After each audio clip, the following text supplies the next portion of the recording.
I'm Jason Mayer, co-owner, operator here at 731 Farms here in Stoddard County, Missouri. Farm row crop production, corn, soybeans, cotton, of course, and wheat. Been farming for as long as I can remember. Came back to Stoddard County after graduating from college, and I've been here ever since.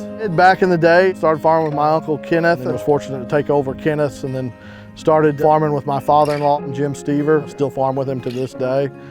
It's been a growing operation for several years. So in September, usually we get the John Deere CP770s out, make sure they're ready to roll, and then get them ready to start picking cotton here, usually by the end of the month. Well, after the cotton's harvested, of course, the bales are stacked out of the way. We use a cyclone to destroy the debris and the stalk that is left from after the CP770s run. The cyclone allows us to take a wider swath, it allows us to fold up and be easier to transport.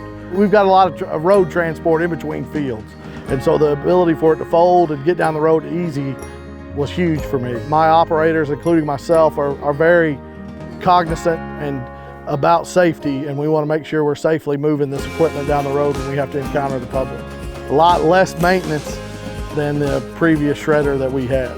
The speed of it is nice. It does a very good job of cutting at 6 miles an hour, which we try to run it at. The spread of the material does not windrow. It doesn't windrow the material into one section of the mower. It spreads it out very evenly. I purchased this mower through Greenway Equipment in Dexter, Missouri. I work with Cecil and Michael as far as the sales staff, and of course Guy and Kyle and all the guys back in the shop.